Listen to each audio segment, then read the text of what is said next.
বন্ধুসকল, job notes YouTube চেনেললৈ আপোনালোকক স্বাগতম জনাইছোঁ।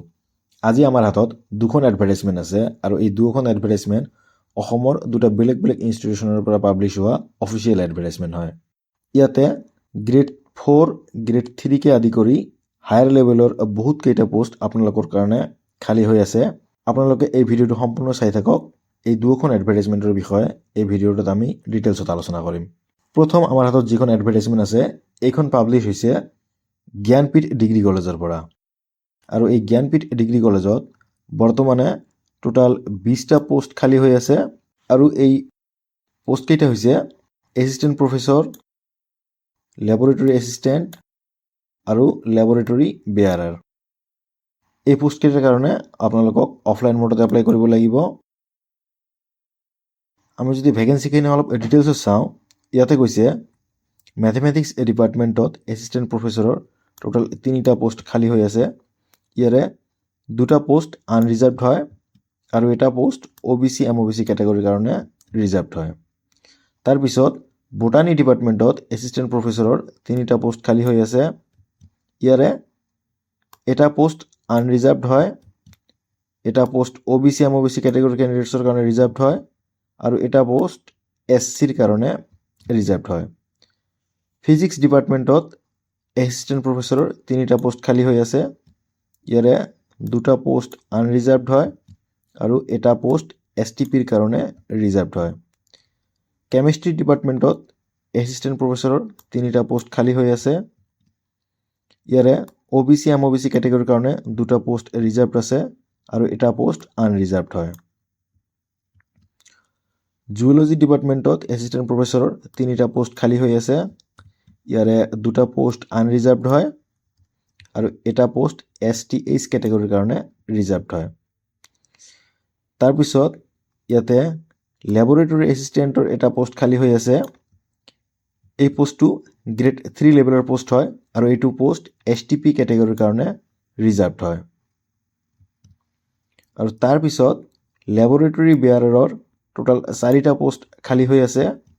ইয়াৰে 2টা পোষ্ট আনৰিজাৰ্ভড আছে, এটা পোষ্ট OBC MOBC কাৰণে ৰিজাৰ্ভড আছে আৰু এটা পোষ্ট আছে SC কেটেগৰীৰ কাৰণে ৰিজাৰ্ভ। আমি যদি চেলাৰী চাওঁ, ইয়াতে এছিষ্টেণ্ট প্ৰফেচৰ পোষ্টৰ কাৰণে পে স্কেল দিয়া আছে 57,700ৰ পৰা 1,82,400 লৈ আৰু এইটো একাডেমিক লেভেল 10ৰ পে স্কেল হয়। তাৰপিছত লেবৰেটৰী এছিষ্টেণ্ট পোষ্টত ইয়াতে পে স্কেল দিয়া আছে 14,000 টকাৰ পৰা 70,000 টকালৈ আৰু ইয়াতে গ্ৰেড পে থাকিব 5,600 টকা। লেবৰেটৰী বেয়াৰাৰ পোষ্টৰ কাৰণে ইয়াতে পে স্কেল দিয়া আছে 12,000 টকাৰ পৰা 52,000 টকালৈ আৰু গ্ৰেড পে দিয়া আছে 3,900 টকা। এপ্লিকেশ্যন ফি যদি আমি চাওঁ, এই পোষ্টকেইটাৰ কাৰণে এছিষ্টেণ্ট প্ৰফেচৰ পোষ্টৰ কাৰণে ইয়াত এপ্লিকেশ্যন ফি দিয়া আছে 1,500 টকা। লেবৰেটৰী এছিষ্টেণ্ট পোষ্টৰ কাৰণে এপ্লিকেশ্যন ফি দিয়া আছে 300 টকা আৰু লেবৰেটৰী বেয়াৰাৰ পোষ্টৰ কাৰণে এপ্লিকেশ্যন ফি দিয়া আছে 300 টকা। এপ্লিকেশ্যন ফি আপোনালোকক NEFT থ্ৰুৱেদি পে' কৰিব লাগিব আৰু NEFT ডিটেইলছখিনি ইয়াতে দিয়া আছে। Account number, IFSC code, bank details, branch details এইবোৰ ইয়াতে দিয়া আছে। ইম্পৰ্টেণ্ট ডেটছ যদি আমি চাওঁ, এই এডভাৰটাইজমেণ্টখন পাব্লিছ হৈছিল 7 ডিচেম্বৰ তাৰিখে আৰু এপ্লিকেশ্যন জমা লোৱাৰ লাষ্ট ডেট দিয়া আছে 7 ডিচেম্বৰৰ পৰা আৰম্ভ কৰি 15 দিনৰ ভিতৰত। তো 7 ডিচেম্বৰৰ পৰা 15 দিনৰ ভিতৰত আপোনাৰ এপ্লিকেশ্যন গৈ জ্ঞানপীঠ ডিগ্ৰী কলেজত পাব লাগিব। এতিয়া যদি আমি এলিজিবিলিটি ক্ৰাইটেৰিয়া চাওঁ, ইয়াতে প্ৰথমতে এজ লিমিট দিয়া আছে। কেণ্ডিডেট এজনৰ বয়স 38 বছৰৰ বেছি হ'ব নালাগিব আৰু কাট অফ ডেট দিয়া আছে 1 জানুৱাৰী 2024 আৰু ইয়াতে এজ ৰিলেক্সেশ্যন দিয়া আছে। SC STৰ কাৰণে 5 বছৰৰ এজ ৰিলেক্সেশ্যন থাকিব। OBC MOBC কেটেগৰীৰ কাৰণে 3 বছৰৰ এজ ৰিলেক্সেশ্যন থাকিব আৰু PWD কেটেগৰী কেণ্ডিডেটছৰ কাৰণে 10 বছৰৰ এজ ৰিলেক্সেশ্যন থাকিব। ইয়াতে কৈছে আৰু যে কেণ্ডিডেট এজনৰ লোকেল লেংগুৱেজত প্ৰফিচিয়েঞ্চি থাকিব লাগিব, লোকেল লেংগুৱেজ ভালকৈ জনা থাকিব লাগিব। ইয়াতে আৰু এটা কথা কৈছে, অলপ মন দিব। ইয়াতে কৈছে BTR ৰিজনৰ পৰা যিবোৰ কেণ্ডিডেটছ হ'ব তেখেতসকলক প্ৰিফাৰেঞ্চ দিয়া হ'ব, কিন্তু এনেকৈ কোৱা নাই যে BTRৰ বাহিৰৰ কেণ্ডিডেটছ এপ্লাই কৰিব নোৱাৰে। তেখেতসকলক প্ৰিফাৰেঞ্চ দিয়া হ'ব, এইটো বেলেগ কথা। এতিয়া এডুকেশ্যনেল কোৱালিফিকেশ্যনত কৈছে এছিষ্টেণ্ট প্ৰফেচৰ পোষ্টৰ কাৰণে এডুকেশ্যনেল কোৱালিফিকেশ্যন যি নৰ্মছ আছে, চৰকাৰী যি নৰ্মছ আছে সেইমতে এছিষ্টেণ্ট প্ৰফেচৰ পোষ্টৰ কোৱালিফিকেশ্যন হ'ব। লেবৰেটৰী এছিষ্টেণ্ট পোষ্টৰ কাৰণে ইয়াতে কৈছে আৰ্টছ, ছায়েন্স বা কমাৰ্চ যিকোনো ষ্ট্ৰীমৰ পৰা গ্ৰেজুৱেট হ'ব লাগিব, আৰু লগতে কৈছে যে কম্পিউটাৰত ডিপ্ল'মা কৰা থাকিব লাগিব। আৰু লেবৰেটৰী বেয়াৰৰ পোষ্টৰ কাৰণে ইয়াতে কৈছে minimum required qualification is class 8 পাছ। তো ক্লাছ 8 পাছ হ'লে আপুনি এপ্লাই কৰিব পাৰিব। এপ্লিকেশ্যন প্ৰচেছ যদি আমি চাওঁ, ইয়াতে প্ৰথমতে এছিষ্টেণ্ট প্ৰফেচৰ পোষ্টৰ কাৰণে ইয়াতে দিয়া আছে যে কেণ্ডিডেট এজনে DACৰ যি এপ্লিকেশ্যন ফৰ্মেট আছে সেইখনৰ থ্ৰুৱেদি এপ্লাই কৰিব লাগিব, আৰু এই এপ্লিকেশ্যন ফৰ্মখনৰ লগতে কমপ্লিট বায়'ডাটা আৰু সকলোবোৰ টেষ্টিমনিয়েলছ ছেল্ফ এটেষ্টেড কৰি এই এপ্লিকেশ্যনৰ লগত গাঁঠি দিব লাগিব। আৰু লেবৰেটৰী এছিষ্টেণ্ট আৰু লেবৰেটৰী বেয়াৰৰ পোষ্টৰ কাৰণে ষ্টেণ্ডাৰ্ড এপ্লিকেশ্যন ফৰ্মৰ থ্ৰুৱেদি এপ্লাই কৰিব লাগিব, আৰু এই এপ্লিকেশ্যন ফৰ্মৰ লগত কমপ্লিট বায়'ডাটা আৰু ডকুমেণ্টছ ইত্যাদি আছে, চাৰ্টিফিকেট, মাৰ্কশ্বিট ইত্যাদি এইবোৰ এই এপ্লিকেশ্যন ফৰ্মৰ লগত গাঁঠি দিব লাগিব।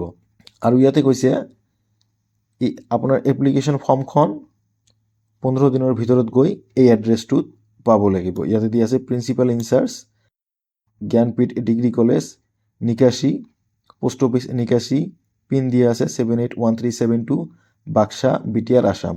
তো 15 দিনৰ ভিতৰত আপোনাৰ এপ্লিকেশ্যন ফৰ্ম লগতে NEFT আপোনাৰ যিমান এপ্লিকেশ্যন ফি লাগিব সেইমতে আপোনালোকে NEFT কৰাই ল'ব। আপোনাৰ NEFTখন 15 দিনৰ ভিতৰত এইটো এড্ৰেছত গৈ পাব লাগিব। আমাৰ হাতত নেক্সট যিখন এডভাৰটাইজমেণ্ট আছে এইখন পাব্লিছ হৈছে কটন ইউনিভাৰ্চিটিৰ পৰা, আৰু ইয়াতে junior engineer, junior civil engineer আৰু এটা লাইব্ৰেৰী এছিষ্টেণ্ট পোষ্ট খালী আছে। ইয়াতে কৈছে এই পোষ্টকেইটা পাৰ্মানেণ্ট হয়। আগৰ পোষ্ট যোনকেইটা আলোচনা কৰিলোঁ সেইকেইটাও আপোনালোকৰ পাৰ্মানেণ্ট পোষ্টেই হয়। ইয়াতে এটা কথা মন কৰিব, ইয়াতে দিছে mode of application both soft copy and hard copy formats. তো এইটো লৈ আপোনালোকে কনফিউজ হ'ব নালাগে, অলপ পিছত আমি এইখিনি ডিটেইলছত আলোচনা কৰি আছোঁ। ইয়াতে কৈছে জুনিয়ৰ ইঞ্জিনিয়াৰ যোনটো পোষ্ট আছে এইটো আনৰিজাৰ্ভড হয়, ইয়াতে এটাই পোষ্ট আছে, আৰু লাইব্ৰেৰী এছিষ্টেণ্টৰ পোষ্টটো OBC কেটেগৰীৰ কাৰণে ৰিজাৰ্ভড হয়। চেলাৰী যদি চাওঁ, ইয়াতে জুনিয়ৰ ইঞ্জিনিয়াৰ পোষ্টৰ কাৰণে চেলাৰী হ'ব 22,000 টকাৰ পৰা 97,000 টকালৈ, আৰু ইয়াতে গ্ৰেড পে থাকিব 9,700 টকা। আৰু লাইব্ৰেৰী এছিষ্টেণ্ট পোষ্টৰ কাৰণেও ইয়াতে চেলাৰী থাকিব 22,000 to 97,000, আৰু গ্ৰেড পে থাকিব 9,700 টকা। ইম্পৰ্টেণ্ট ডেটছ যদি আমি চাওঁ, ইয়াতে কৈছে ছফ্ট কপি জমা লোৱাৰ লাষ্ট ডেট হৈছে 24 ডিচেম্বৰ 2024, আৰু হাৰ্ড কপি জমা লোৱাৰ লাষ্ট ডেট হৈছে 27 ডিচেম্বৰ 2024। এপ্লিকেশ্যন ফি যদি আমি চাওঁ, ইয়াতে কৈছে 1,000 টকা এপ্লিকেশ্যন ফি পে' কৰিব লাগিব আপোনালোকক, আৰু এই এপ্লিকেশ্যন ফিটো আপোনালোকক এই লিংকটোৰ থ্ৰুৱেদি পে' কৰিব লাগিব। ইয়াতে কৈছে যিসকল ৰিজাৰ্ভ কেটেগৰীৰ কেণ্ডিডেটছ আছে তেখেতসকলে 500 টকা এপ্লিকেশ্যন ফি পে' কৰিব লাগিব। এলিজিবিলিটি ক্ৰাইটেৰিয়া যদি আমি চাওঁ, ইয়াতে কৈছে প্ৰথমে যি জুনিয়ৰ ইঞ্জিনিয়াৰ পোষ্ট আছে, জুনিয়ৰ ইঞ্জিনিয়াৰ পোষ্টৰ কাৰণে ইয়াতে এলিজিবিলিটি ক্ৰাইটেৰিয়া দিয়া আছে।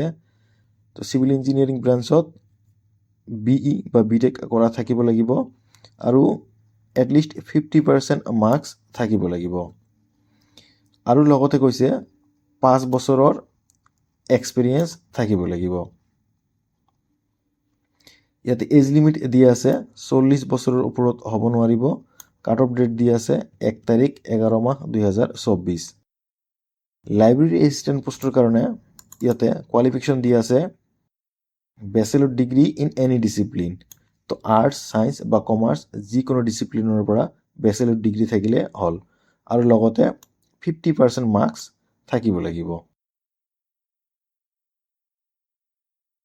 আৰু ইয়াতে কৈছে master degree in library and information science. তো লাইব্ৰেৰী এণ্ড ইনফৰমেশ্যন ছায়েন্সত মাষ্টাৰ ডিগ্ৰী কৰা থাকিব লাগিব। আৰু লগতে ইয়াতে ৱৰ্ক এক্সপিৰিয়েঞ্চ বিচাৰিছে 2 বছৰৰ। তো 2 বছৰৰ ৱৰ্ক এক্সপিৰিয়েঞ্চ থাকিব লাগিব। আৰু ইয়াতো আপোনাৰ এজ লিমিট দি আছে নট মোৰ দেন 40 ইয়াৰ্ছ। তো 40 বছৰৰ ওপৰত এজ হ'ব নোৱাৰিব। বন্ধুসকল, এতিয়া যদি আমি এপ্লিকেশ্যন প্ৰচেছ চাওঁ, তো ইয়াতে কৈছে এপ্লিকেশ্যন ফৰ্মৰ হাৰ্ড কপিখন আপোনালোকক বাই পোষ্ট পঠিয়াই দিব লাগিব আৰু ছফ্ট কপিখন আপোনালোকক ইমেইল কৰি অথৰিটিলৈ পঠিয়াব লাগিব।